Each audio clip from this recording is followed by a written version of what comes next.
வணக்கம் ஃப்ரெண்ட்ஸ். பாண்டியன் ஸ்டோரில் என்ன நடக்குதுன்னு ஒரு நேரம் பார்த்துட்டு வரலாம் வாங்க. மீனா, அரசி, செந்தில் 3 பேரும் டைனிங் டேபிளில் உட்காந்துருக்காங்க. மீனா ஏதோ எழுதிட்டு இருக்க, படிச்சுட்டு எழுதிட்டு இருக்கிற அரசி மொபைல் பார்த்துட்டு இருக்க செந்தில அண்ணன்னு கூப்பிடுறாங்க. அப்படின்னு மொபைலை விட்டு கண்ணை திருப்பாமையே அவர் சொல்ல, அண்ணே ஒரு டவுட்டு அப்படின்னு அரசி சொல்ல, என்ன டவுட்டுமான்னு கேட்குறாரு. ஃபோனை பார்த்துக்கிட்டே கேட்டால் நான் என்ன சொல்ல முடியும், புக்கை பாருண்ணே அப்படின்னு அரசி புக் எடுக்க, ஓ பாடத்தில் டவுட்டா அப்படின்னு செந்தில் கேட்டுட்டு திரும்ப ஆமாங்கிறாங்க. ஏய் நான் டிப்ளமோ, எனக்கு டிகிரி பாடத்தில் என்ன தெரியும், அன்னிக்கிட்ட கேளுன்னு பொறுப்பை நைஸா தட்டி கழிச்சிட்டு மறுபடியும் மொபைல் பார்க்குறாரு செந்தில். புள்ள கேட்டதுக்கு என்ன டவுட்டுன்னு கூட கேட்கல, உடனே அன்னிக்கிட்ட கேளுன்னு சொல்ல வேண்டியது அப்படின்னு மீனா சொல்ல, அப்படின்னு அரசியும் பார்க்க, நான் பிஸியா இருக்கேன்ல அப்படின்னு செந்தில் சொல்ல, ஒரு நிமிஷம் மொபைலையும் செந்திலையும் பார்க்குற மீனா, அப்படி என்ன பிஸியா பண்ணிட்டு இருக்கீங்க மொபைல்ல அப்படின்னு கேட்க, அவரு அவசர அவசரமா அந்த சைட்டை விட்டு வெளியே வர்றாரு. என்ன ஏதாவது பொம்பளை பிள்ளைங்களோட டான்ஸ் வீடியோ பார்த்துட்டு இருக்கீங்களா அப்படின்னு மீனா கேட்க, சேச்சே நான் அதெல்லாம் பண்ண போறேன் அப்படின்னு செந்தில் சொல்ல, மீனா அப்புறம்னு ஒரு மாதிரி குரல்ல கேக்குறாங்க, அண்ணி அண்ணன் ஆன்லைன் ஷாப்பிங் பண்ணிட்டு இருக்கு அப்படின்னு எட்டி பார்த்துட்டு சொல்றாங்க அரசி. ஐயோ அப்படின்னு திடுக்கிட்ட செந்தில், சும்மா இருக்க மாட்டே நீ அப்படின்னு அரசியை மிரட்டிட்டு, இல்ல ஷாப்பிங்லாம் ஒன்றும் பண்ணல, நீ வேற சும்மா இரு அப்படின்னு முறைச்சிட்டு இருக்க மீனாவை பார்த்து சொல்றாரு செந்தில். மீனா இன்னும் முறைச்சிக்கிட்டே இருக்க, இல்லை மீனா சும்மா சொல்கிறா, இவ ஏதோ சும்மா கலராக இருக்கேன்னு பார்த்துட்டு இருக்கேன் அவ்வளவுதேங்கிறாரு செந்தில். அப்படின்னு அரசி நம்பாம பார்க்க, மீனா ஓர பார்வையா முறைக்க, அப்படின்னு மொபைலில் வைக்கிற செந்தில், போட்டு கொடுத்துட்டியா நீங்கிறாரு. என் டவுட்டை கிளியர் பண்ண மாட்டேன்னு சொன்னீங்கல்ல, உங்களுக்கு தேவைதான் அரசி சொல்ல, ரொம்ப ஓவரா தான் பண்ணிட்டு இருக்க நீ அப்படின்னு அவரு அரசியை மிரட்டிட்டு இருக்க, அரசிமா என்ன டவுட் உனக்கு கேளுங்கிறாங்க மீனா. அப்படின்னு புக்கை தூக்கி அவங்க முன்னாடி வைக்கிறவங்க, அண்ணி இந்த அசைன்மெண்ட் எழுதணும், நீ இதை எந்த டைட்டில் எழுதலான்னு ஒரே கன்ஃபியூஷனா இருக்கு அப்படின்னு அரசி சொல்ல, எல்லாம் தெரிஞ்ச மாதிரி அம்புட்டு தானா, இதுதான் டவுட்டான்னு சின்ன கன்ஃபியூஷன்ல இருந்தேன், கொண்டா அதை நான் கிளியர் பண்ணுறேன்னு செந்தில் கேட்க, ஒன்றும் வேண்டான்னு அரசி மீனா பக்கம் திரும்பி, அண்ணி நீங்களே சொல்றீங்களா அப்படின்னு கேட்க, மீனா வாங்கி பார்க்குறாங்க. போப்போன்னு செந்தில் சொல்லிட்டு இருக்க, இது கரெக்டாக இருக்குங்கிறாங்க மீனா. இதுவா அப்படின்னு அரசி கேட்க, ஆமாம் ஈஸியாகவும் இருக்கும், டெப்த்தாகவும் எழுதலாம் அப்படின்னு மீனா சொல்ல, சூப்பர் அண்ணி தேங்க்ஸ், நானும் இதைத்தான் நினைச்சேன் அப்படின்னு அரசி சொல்ல, மீனா ஒரு சிரிப்பு சிரிச்சுட்டு செந்தில முறைக்கிறாங்க. அவரும் அப்பாவிய முகத்தை வச்சுட்டு பார்த்துட்டு இருக்காரு. அப்போ கோமதின்னு கூப்பிட்டுக்கிட்டு பாண்டியன் வர, மீனா எழுந்து நிக்கிறாங்க. செந்தில் அப்படியே எழுந்திருக்கிற மாதிரி பாவ்லா மட்டும் பண்றாரு.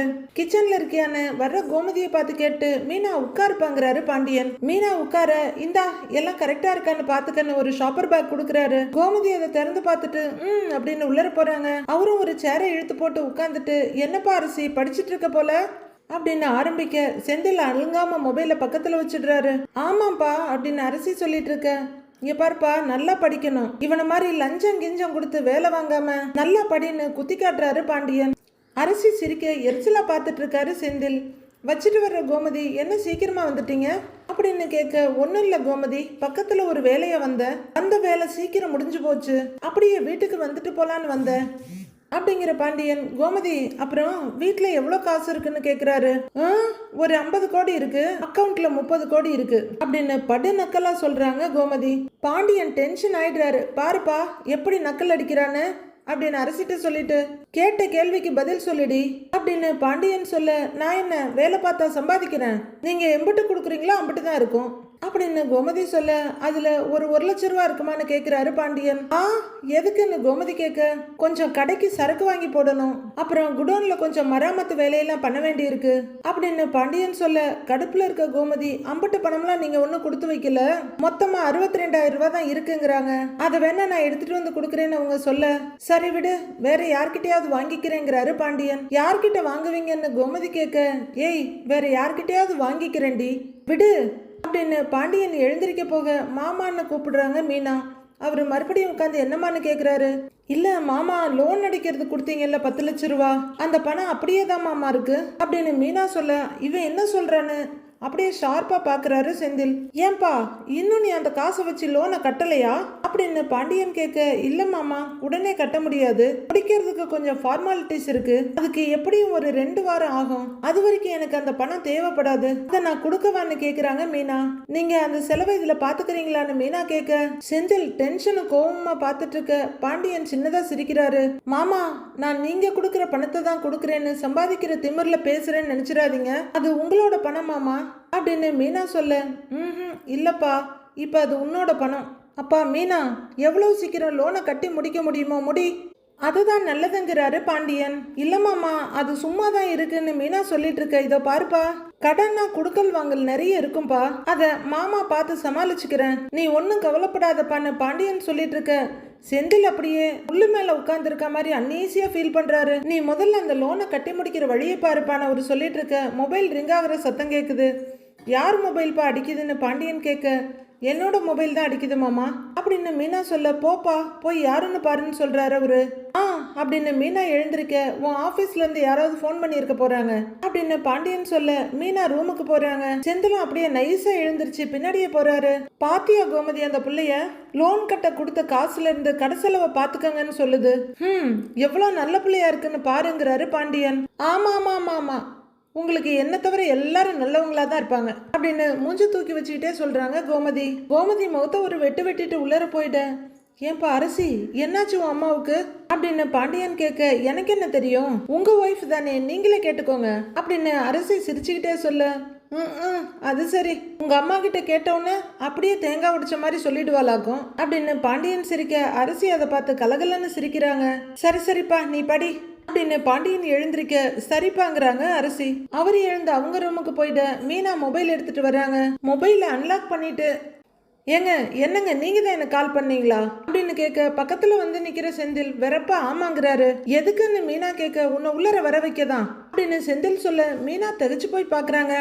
ஆமா நீ என்ன நினைச்சிட்டு இருக்க மீனா அப்படின்னு செந்தில் கத்த, என்ன பேசிட்டு இருக்கீங்கிறாங்க மீனா. செந்தில் பயங்கர கோபமா முறைச்சிட்டு, நியாயமா நான் வேலைக்கு சேர்றதுக்கான பணத்தை அப்பா தானே கொடுத்துருக்கணும் அப்படின்னு செந்தில் சொல்ல, பணம் கொடுத்து வேலைக்கு சேர்றதெல்லாம் நியாயமே கிடையாதுங்க அப்படின்னு மீனா சொல்ல, டென்ஷன் ஆகுற செந்தில், அதெல்லாம் விடு, எப்பவோ கொடுக்க வேண்டிய பணத்தை பல பஞ்சாயத்துக்கு அப்புறம் அவரே அதிசயமா பணத்தை கொடுத்துருக்காரு, அதை ஏன் நீ திருப்பி கொடுக்குறேன்னு சொல்ற அப்படின்னு செந்தில் கேட்க, அவரையே குறுகுறுன்னு பார்த்துட்டு இருக்க மீனா, இப்ப அதுதான் உங்க பிரச்சனையான்னு கேக்குறாங்க. ஆமா அப்படின்னு செந்தில் சொல்ல, ஓ அதுக்கு தான் என்ன போன் பண்ணி உள்ளர வர வச்சியலோ அப்படின்னு மீனா கேட்க, ஆமாங்கிறாரு செந்தில். மாமா யார்கிட்டயோ போய் பணம் வாங்குறேன்னு சொல்றாங்க அப்படின்னு மீனா சொல்ல, ஐயோ மீனா அது அவர் பிசினஸ் விஷயம், அவரு கடன் வாங்குறாரு இல்ல இருக்கிறத வச்சு சமாளிக்கிறாரு, அதுல நாம ஏன் தலையிடணும் அப்படின்னு செந்தில் கேட்க, ஏங்க என்னங்க கொஞ்சம் கூட மனசாட்சி இல்லாம பேசுறீங்கிறாங்க மீனா. நான் கரெக்டா தான் பேசுறேன், எப்ப அந்த பணத்தை நம்ம கையில கொடுத்தாரோ அப்பவே அது நம்ம பணம் ஆயிடுச்சு, நீ என்னடானா கொஞ்சம் கூட யோசிக்காம அவரோட பணம்னு சொல்ற அப்படின்னு செந்தில் சொல்ல, நீங்க பேசுறது கொஞ்சம் கூட சரியே இல்லைங்கிறாங்க மீனா. என்ன சரியில்லைங்கிற, ஏய் மீனா நான் அந்த பணத்தை வச்சு பல பிளான் போட்டு வச்சிருக்கேன், ஆனா நீ அதை எதையுமே புரிஞ்சுக்காம என்னென்னமோ பண்ணிட்டு இருக்கிற, கொஞ்சம் கூட சரியில்லைங்கிறாரு செந்தில். அப்படி என்ன பிளான் பண்ணி வச்சிருக்கீங்க நமக்காக மீனா கேக்குறாங்க. இத பாரு அப்பா சொன்ன மாதிரி மொத்தமா லோன் எல்லாம் க்ளோஸ் பண்ண வேண்டாம் அப்படின்னு செந்தில் சொல்ல, ஏன்னு மீனா கேக்குறாங்க. நாம முதல்ல பிளான் பண்ண மாதிரியே அதை மாசம் மாசமே அடைச்சுக்குவோம் அப்படின்னு செந்தில் சொல்ல, மீனா ஷார்ப்பா பாக்குறாங்க. அதை கூட நீ அடைக்க வேண்டாம், அந்த கடனை நான் அடைச்சிக்கிறேன் என்ன அப்படின்னு செந்தில் சொல்ல, யோசிக்கிற மீனா இடுப்புல கைய வச்சுக்கிட்டு, எதுக்கு இந்த திடீர் சேஞ்சுன்னு கேக்குறாங்க. இல்ல அந்த பிளான் தான் கரெக்டா இருக்கும் அப்படின்னு செந்தில் சொல்ல, சரி அப்ப மாமா கொடுத்த பணத்தை என்ன பண்றது, நான் வேணும்னா திருப்பி கொடுத்துற வாங்குறாங்க மீனா. ஏய் அப்படின்னு பதற செந்தில், என்ன பேசுற நீ, கொஞ்சமாவது அறிவு இருக்கா உனக்கு, திருப்பி கொடுக்கலான்னு சொல்ற, அந்த பணத்துக்கு அம்புட்டு செலவு இருக்குது, அந்த பணத்தை வச்சுதான் ஃபர்னிச்சர் வாங்கணும் அப்படின்னு செந்தில் சொல்ல, ஃபர்னிச்சரானு புரியாம பாக்குறாங்க மீனா. ஆமா இந்த ஃப்ரிட்ஜ் டிவி வாஷிங் மிஷின் இதெல்லாம் வாங்கணுமல்ல அப்படின்னு செந்தில் சொல்ல, ஏன் கட்டிலுக்கு என்ன, நம்ம வீட்டுல தான் ஆல்ரெடி இருக்கேங்க அப்படின்னு மீனா கேட்க, ஏன் இந்த வீட்டுக்கு வாங்கணும்னு நான் சொல்லல அப்படின்னு செந்தில் சொல்ல, அப்புறங்கிறாங்க மீனா, குவார்ட்டர்ஸ்க்காக வாங்கணும் அப்படின்னு செந்தில் சொல்ல, மீனா ரொம்பவே அதிர்ச்சியோட பாக்குறாங்க. ஏங்க குவார்ட்டர்ஸ் தான் போக போறது இல்லைன்னு நம்ம ஏற்கனவே முடிவு பண்ணியாச்சுல்ல அப்படின்னு மீனா கேட்க, அதை நீ தானே முடிவு பண்ண, நான் இன்னும் முடிவு பண்ணலையே, நீ தான் பிடிவாதம் பிடிச்சிட்டு இருக்க, உன் பிடிவாதம் தப்புன்னு தான் நான் சொல்லிக்கிட்டு இருக்கேன் அப்படின்னு சிடிச்சிடுன்னு முகத்தை வச்சுட்டு சொல்றாரு செந்தில்.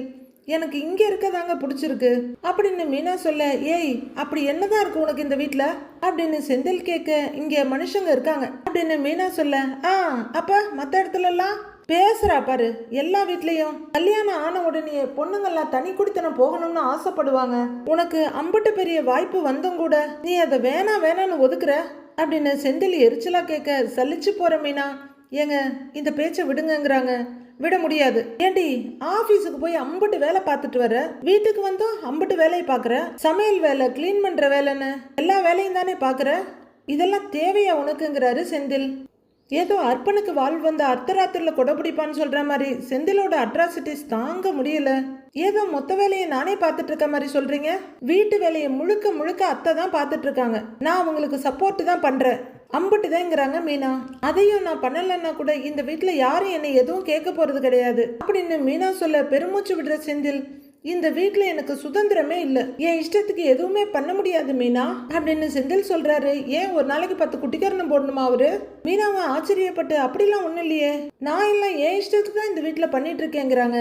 இல்ல மீனா, நான் என்ன சொல்றேன்னு உனக்கு புரியுதா இல்லையாங்கிறாரு செந்தில். ஏங்க தனியா போனாதான் சுதந்திரம் கிடைக்கும்னு நீங்க நினைச்சிட்டு இருக்கீங்க. அதோட சேர்த்து பொறுப்புன்னு ஒண்ணு வரும். அதுவும் இந்த பொம்பளைங்களுக்கு தினமும் என்ன சமைக்கிறதுன்றதுல இருந்து ஆரம்பிச்சு மளிகை சாமான் வாங்குறது, வீட்டு வேலை பாக்குறது, காய்கறி எல்லாம் வாங்குறது, பால் வாங்குறது, புதுசா கேஸ் எல்லாம் புக் பண்ணணும், கரண்ட் பில்லு கட்டுறது, இப்படி 1008 பொறுப்பு இருக்குது அப்படின்னு மீனா அடுக்க செந்தில் கொஞ்சமா யோசிக்கிறாரு. இவ்வளவு பொறுப்பு இருக்குங்க. நாம இங்க இருந்து தனியா போனா மொத்தமும் ஏன் தலையில தான் விழும் தெரியுதா? அதெல்லாம் உட்கார்ந்து பார்த்துட்டு இருக்கிறதுக்கு என்னால முடியாது அப்படின்னு மீனா சொல்ல, ஏய் நான் இருக்கேன்ல, நான் ஏதாவது ஹெல்ப் பண்றேன் அப்படின்னு செந்தில் சொல்ல, எல்லா ஆம்பளைங்களும் இப்படிதான் சொல்லுவீங்க, ஆனா யாரும் எந்த ஹெல்ப்பும் பண்றது கிடையாது. வீட்டு பொம்பளைங்க தான் எல்லா வேலையும் பார்த்தாகணும் அப்படின்னு மீனா சொல்ல, இங்க பாரு நான் அப்படிலாம் இருக்க மாட்டேன், நான் எல்லா விஷயத்திலயும் ஹெல்ப் அப்படின்னு செந்தில் ஆரம்பிக்க, இங்க பாருங்க உங்களுக்கு சுதந்திரம் வேணும்னு வச்சுக்கோங்க, உங்களுக்கு இங்க இருக்க பிடிக்கலன்னா நீங்க பாட்டுக்கு கிளம்பி குவார்டர்ஸுக்கு போங்க, நான் எங்கேயும் வரல, நான் இங்கேதான் இருப்பேன், தள்ளுங்க அப்படின்னு மீனா முடிவா சொல்லிட்டு அங்கிருந்து வெளியே போறாங்க. ச்சே, உடஞ்சு போன ரெக்கார்டு மாதிரி திரும்ப திரும்ப அதையே சொல்லிட்டு இருக்கா. எத்தனை தடவை தான் சொல்றது இவளுக்கு, மண்டையில கொஞ்சம் கூட ஏறுறது இல்ல அப்படின்னு கடுப்பாய் நின்று இருக்காரு செந்தில். நைட் ஆயிட்டு இருக்கு. பாண்டியன் கடையில பொருள் எல்லாம் எடுத்து வச்சிட்டு இருக்காங்க. பழனி ஒரு ஷாப்பர் பேக்ல பொருள் எல்லாம் எடுத்து வச்சிட்டு இருக்க. மாமா, அம்மா துணி துவைக்கிற சோப் கேட்டாங்க, அதையும் எடுத்து வச்சிருங்கிறாரு சரவணன். இதை பார்த்துக்கிட்டே நிக்கிற மாணிக்கம், ஆளுங்க வந்து ரொம்ப நேரம் ஆச்சு, இனிமே வருவாங்களா மாட்டாங்களான்னு கேக்குறாரு. சரவணன் எரிச்சலா பழனியை பார்க்க, அவரு ரோட்டை பார்த்துட்டு கையில இருக்க வாட்சை பார்த்துட்டு, கடை அடைக்கிற நேரம் ஆச்சுல்ல, யாராவது ஒருத்தரோ 2 பேரோ தான் வருவாங்க, சில நேரம் அது கூட கிடையாதுங்கிறாரு. அப்படியா? அப்படிங்கிற மாணிக்கம், எதுக்கு இவ்வளோ நேரம் கடையை திறந்து வச்சுக்கிட்டு, சாயங்காலம் 6-6:30 மணிக்கெல்லாம் டக்குன்னு கடையை பூட்டிட வேண்டியது தானே அப்படின்னு கேட்க, டென்ஷனை அடக்கிக்கிட்டு பார்க்குறாரு சரவணன். அதை உங்க சம்மந்தி வரும்போது நீங்க சொல்லி பாக்குறீங்களா அப்படின்னு பழனி கேட்க, அது சரி சம்மந்தி இன்னைக்கு வருவாரான்னு கேக்குறாரு மாணிக்கம். இல்லன்னு டவுட் தாங்கிறாரு பழனி. சரி வேற டெலிவரி ஏதாவது இருக்கா அப்படின்னு மாணிக்கம் கேட்க, இல்ல எல்லா டெலிவரியும் முடிஞ்சுது அப்படின்னு சலிப்பா சொல்றாரு பழனி. அது சரி எதுக்கு நீங்க இதெல்லாம் மூட்டை கட்டி வச்சிட்டு இருக்கீங்க அப்படின்னு அவரு கேள்வியா கேட்க, அதுவானே நம்ம வீட்டுக்கு தேவையான மளிகை ஜாமான்லாம் எடுத்து வச்சிட்டு இருக்கோங்கிறாரு பழனி.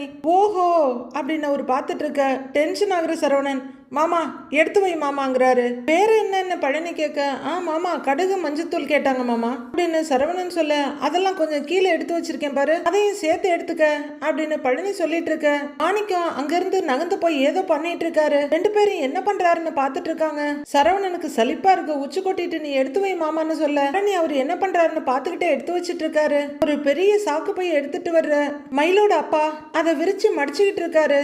என்ன பண்றாரு இவருன்னு பார்வையாலேயே சரவணன் பழனிய கேட்க, அவரும் என்னன்னு தெரியலையேன்னு புரியாம பாக்குறாரு. பைய உள்ளர போடுறதுக்கு வாகா மடிக்கிற மாணிக்கம், மாப்பிள இட்லி அரிசி எங்க இருக்குன்னு கேக்குறாரு. சரவணன் பழனிய பார்க்க, என்னப்பா முழிக்கிற, இட்லி அரிசிப்பா அப்படின்னு கேட்க, மாமா ஏதோ கேக்குறாரு பாருங்கிறாரு சரவணன்.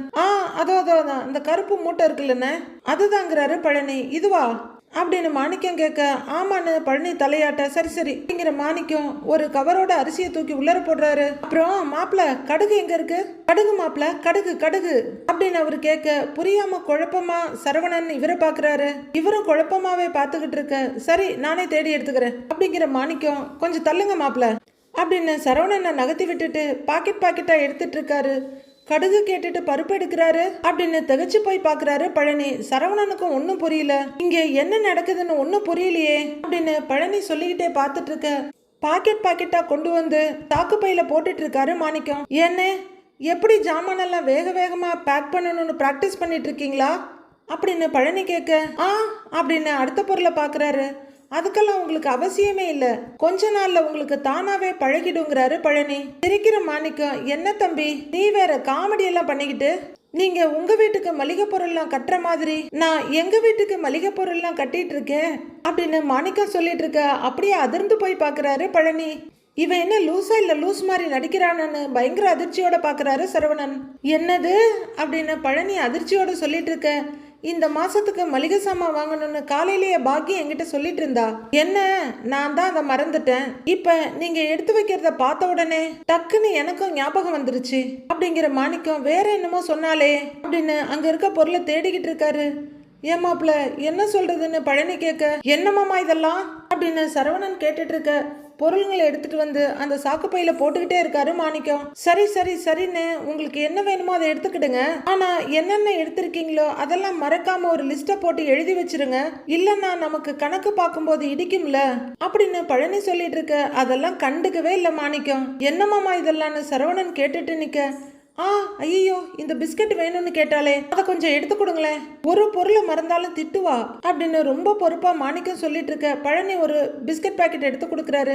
ஐய இது என்ன சின்னதா இருக்கு, பெரிய பாக்கெட்டா எடுத்து கொடுங்க, நல்ல பெரிய பாக்கெட்டு, இவ்வளவு பெருசு இருக்கும்ல, அந்த பிஸ்கட் எடுங்க அப்படின்னு மாணிக்கம் சொல்ல ஒரு பெரிய பிரிட்டானியா பாக்ஸ் எடுத்து கொடுக்குறாரு பழனி. அதை வாங்கி பார்த்துட்டு, என்ன தம்பி இன்னொரு பாக்கெட் எடுத்து கொடுங்க, சுடருக்கு ரொம்ப பிடிக்கும், அடிக்கடி சாப்பிடுவா அப்படின்னு அந்த சாக்கு பைக்குள்ள துணிச்சிட்டு இருக்காரு. என்ன எல்லாத்தையும் ரொப்பிட்டார் ஆல்ரெடி.